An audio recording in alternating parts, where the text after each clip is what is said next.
Alright, welcome back to the channel. I hope everyone is doing well today. This coming Saturday we have a fight of the year candidate. Subriel Matias from Puerto Rico, the 140-pound IBF champion, takes on Shohjahon Ergashev from Uzbekistan. He is undefeated. He is a powerful puncher. Matias has got so much power. When you have so much power in the room, something has to give. And it's going to be brutal, it's going to be violent. And if you have any friends of yours that are casual friends that are looking to explore the sport a little bit deeper, this is the fight to show them. Porque cuando tú estás seguro de lo que tú das y tú eres, no le temes a los riesgos. Я люблю тебя, Узбекистан! Я люблю тебя!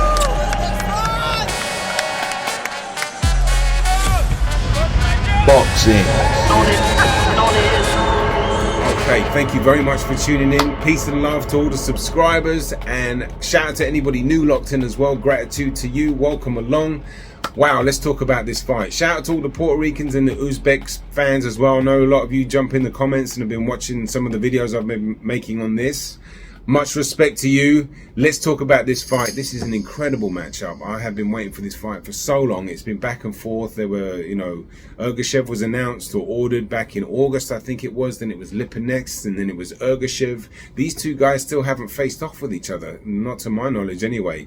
So it's a curious build-up, and there's been very little promotion, but that just shows you how great this fight is, because it hasn't really needed any promotion, because us boxing fans have been pushing it so hard. It's such a magnificent fight, and I'm so glad it's getting a decent platform. I know it's not the main event, and I think it might not even be the co-main event, but it's on a pay-per-view event, and I hope it gets televised. It will on the pay-per-view, but I just hope it gets the notoriety it will, because it will probably steal the show, because it's a great fight.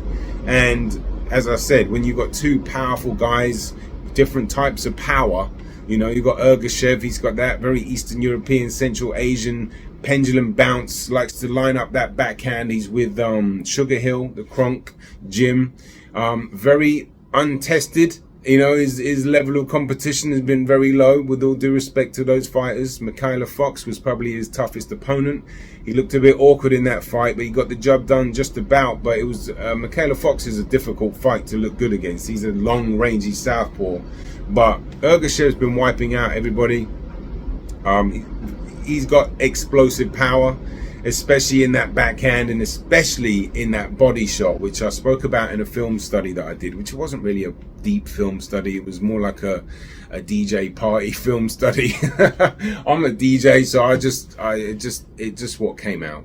And but you want a good film study, go check out Boxing Gems and those guys. That's a great film study. But Ergashev is powerful, and I highlighted his backhand uppercut, because I think that's going to be a secret weapon for him if he can land that, because I don't think he's going to be able to hurt Matias enough with that back straight hand, because really he's very limited, Ergashev, especially offensively and defensively, which is why this is going to be, he's going to get drawn into a fight that I don't think he's going to know how to fight. Really is what it comes down to. He's not going to know how to fight on the inside. He's not going to know how to deal with those vicious arm punches and that just constant pressure, psychological pressure. What's his heart like? What's his chin like? All these intangibles that we don't know about are going to come to the surface. Really, the truth exposes itself in the boxing ring. It really does. Subriel Matias. Okay, look. He's only lost one fight. That fight was against Petros Ananyan. That was obviously right after the unfortunate death of Ergashev. Excuse the construction work here. I'm going to try to talk over it while it goes on. There's trains, there's construction, it's noisy, it's New York City. What do you expect? But basically, he was having a hard time after that Ergashev, loss. RIP to him. Brutal way. Brutal sport, and to deal with that out of the ring and then have to come back and fight, you can understand why he wasn't himself that night. He got hit with 4 overhand rights in a row, and then a left hook. With his punches. Wide sweeping right hand. Yeah. And another one from Ananian. And now a clubbing shot against the And that was that. He was badly hurt. He was out on his feet. And when I saw that, I picked Ergashev to win because I was like, Erg's going to be able to line him up with that backhand, and if Mananyan can do that, I'm pretty sure Ergashev can. But then I changed my mind after watching more of Matias and realizing that he's a different beast. Look, thank you to anybody in the comments as well that was telling me like he's not the same person back then, and he's not. You can tell. The Jukembayev win was a great win. He's been being dealt undefeated fighters after undefeated fighters. I mean, he's had a tough road and he's had a tough life. That guy's he's like the Terminator. I made a video about him, but he is called the Terminator before I made that video, but he does not stop coming. You've literally got to put a stop to him. You know what I mean? Literally, you've got to stop him. You've got to take every air and breath and ability for him to move anything, for him to stop coming. And that is why it makes this fight so intriguing, because Ergashev obviously is going to land. In that film study I talked about his left hand, a very obvious thing to point out, but it's his straight left hand which Jukembayev landed over and over and over and over. That's Ergashev's best punch, really. Well, I say best punch is it's his most landed punch and thrown punch, but I think his best punch is that uppercut to the liver that I spoke about. And he does that sweep with his lead hand, okay? And that's a very Central Asian thing. Jalilov does it. Actually, Abdullah Mason, who obviously is not from Central Asia, is from Cleveland, I think, or Ohio for sure, did it this past Thursday. It's a great little technique. You sweep and you bring the arms down, especially if that lead hand is not doing that much, with not much power behind it. When I mean power, I mean if it's just out there. If it's got some strength behind it, it's harder to sweep. Or if it's by its chin, obviously not. But look out for that. He's going to come try to sweep that and land that brutal shot. And I think that's his best chance, Ergashev, to be honest. I think he can hurt Matias with that backhand as well, but don't think he's going to stop him from coming. He's just, Jukembayev hurt him with more like an overhand left on the ropes. Jukembayev though unloading. There's a straight left, a couple of big straight lefts. Oh, and now Matias might be hurt. Matias didn't stop him coming, didn't stop him trying to win the rest of that round as well. This dude's an animal. Him, Beterbiev, I'd even put Benavidez in that category a little bit in terms of just hard. I think Benavidez is slightly less than those two. Just slightly. I'd put Beterbiev in terms of just an animal, you know. But Matias is like that as well. When he smells fear, he gets excited, you know. That's Beterbiev does that too. They make you fight frantically. He's gonna make Ergashev fight frantically, and when you fight frantically, you're not thinking as much. You're using more energy. You're not, and your energy bar goes down. And Matias is probably just stays there because he's fighting off of adrenaline and just that animalistic side that he has that we don't know if Ergashev has. Maybe he does. I don't think so. We're going to find out. We're going to find out because Ergashev can't really fight. He can fight he likes to fight in that mid-range, doing that bounce and using his lead hand a little bit, okay, to see the set shots up. He's good defensively with it a little bit, but what happens when that gets breached? Okay, what happens if the shot just stops Matias it doesn't stop Matias in his tracks, okay? What's the backup plan then? Because he can't fight on the inside. It could be a messy fight, to be honest with you, because he's a southpaw, Matias is obviously not, but they're both a little clumsy on their feet at times. Ergashev falls in a little bit with that backhand. Matias, as I said, his footwork at times, it is a little bit clumsy, but it's very effective, and it actually is a little quicker than you might think. Sometimes he can really chase his opponents down, and he really chases them down. He doesn't waste any time. Sometimes, like that's when he smells fear, he really goes for the kill, and he will literally run after you. And I can see him doing that. And once Ergashev starts backpedaling and those punches aren't doing the damage they are, his energy bar is going down and he's fighting more frantically, and he doesn't know how to deal with all these crazy arm punches. When Matias throws arm punches, when he landed that arm shot against Jukembayev, it didn't even land straight. When you land in hooks like that, you get the whole force of this arm through, so the bones connect right on your head, and it was just like that, and it was still dropped him. And this is how powerful this guy is. I mean, he whips. There's so much leverage on those shots. It's incredible. they're both very unique fighters. Well, Matias more so. Ergashev has a little bit of that amateurish style, but because he's got that explosive power, you can't rule him out. It's going to be so interesting. This, you know, that saying "don't blink" gets thrown about quite a lot. Definitely don't blink with this one, because you know this fight could be over before it starts. But personally, I think, look, it's not going to go 12 rounds. I think we can all agree on that. I'd be absolutely shocked if this went 12 rounds. I'd be shocked if it went past 10. To be honest with you, I think Ergashev. Again, we don't know what his stamina issues like, because he's never been pressed like that, because he hasn't fought any decent opposition to put him there. You know, it's very dangerous, really, when you put a fighter in with, you know, people he's always supposed to beat and then step them up to this kind of a fight, you know.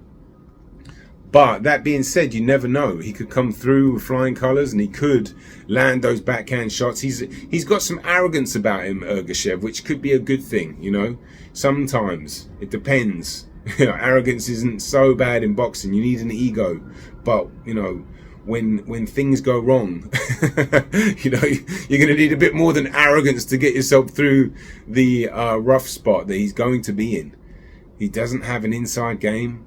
He doesn't really have a clinch game. He can get a little physical and like try to maneuver his opponents a little bit, but not Matias. I mean, Matias, you know, like, I don't know, man. The inside could be messy. The inside fighting area could be messy. I hope we don't get ahead, but I think I mentioned that already, because they're very unorthodox with especially when they grapple and clinch. Very unorthodox, and they don't have their base or balance under them.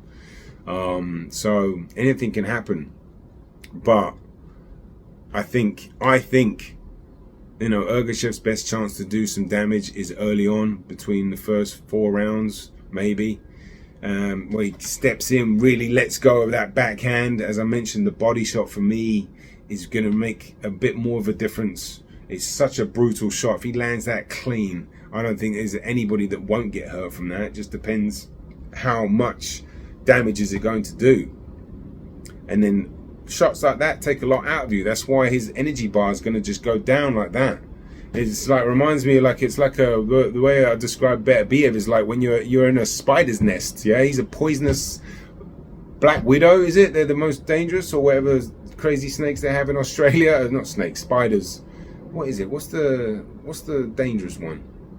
Oh, I'll look it up. I'll put it on the screen. But anyway, you're in their lair, and you're just stuck in their web, and they're just coming to get you, and there's just no way out unless obviously you have your antidote, which is a little bit of poison, which is Ergashev's backhand. But the longer you're in the layer, the more your power goes down, and as I said, Matias feeds off of that. Yeah, he feeds off of fear, and he feeds. And given the animosity with this, if it is there, like I said, I don't even know. I've not seen any interviews or anything clear cut. I'm not saying it isn't a thing, but I just haven't seen it. Then, you know, he's going to be more amped up to do more damage, because he's on a roll. And you know, and like I said, he's looking to take your soul. He really is. Look at those eyes. I'll pull up a picture of that. They look dead. You know what I mean? But he seems like a chill dude as well. He can just take that switch, just like Biev. Biev seems like a nice, charming gentleman, you know, when he's just chatting in his post-fight interviews and that. Savage man. What a savage fight. Listen, I'd love to hear from your comments. Please shoot them in the comment section. If you enjoyed the video, hit the like button. It's got to come from here. And if you are new and you're considering subscribing, hit the subscribe button. I've got loads of videos. It's kind of a random channel. I just make videos off the cuff. I'm an artist, so I have an artist twist to it. It might not make sense at the time, but you know, I'm trying to get better and better and put the best content out that I possibly can. I really appreciate anybody that's watched. Shout out to all the subscribers. Thank you very much for tuning in all the time. And anybody that's watched, anybody that liked, didn't like it, it's all good. It's all love. I hope you guys have a lovely weekend. By this time, it will be Saturday by the time I get this out. So look, may the best man win. I hope both fighters come out healthy. I wish them the well, and you know, that's all we can ask for. The best, a great fight, and I'll be kicking back with 2 nice cold German beers and some popcorn. And don't blink for this one. Boxing on the Edge, take care of yourself. So I just watched the video back and forgot to put a prediction in. So I already predicted in my film study about Matias was going to break him down by the 5th, between the 5th and the 7th. I'm going to up that a little bit and say between the 6th and the 8th round, I think Matias is going to get to him. He's going to break him down. It's going to be too much. He's going to be able to take his power. He is probably going to get hurt, you know, but I think his will, his determination, his animalistic savageness, and Ergashev's lack of experience, lack of ability to be able to clinch or really fight on the inside and just deal with the pressure and just deal with the franticness and the pace and the stage and all of it. And he's going to be exhausted. And I think it might be a corner stoppage round about round 7 or 8, something like that. I'd be shocked. Let me know what you think in the comments.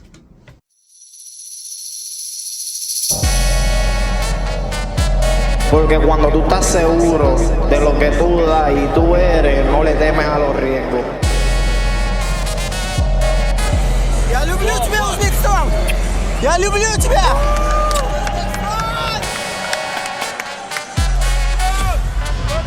Boxing.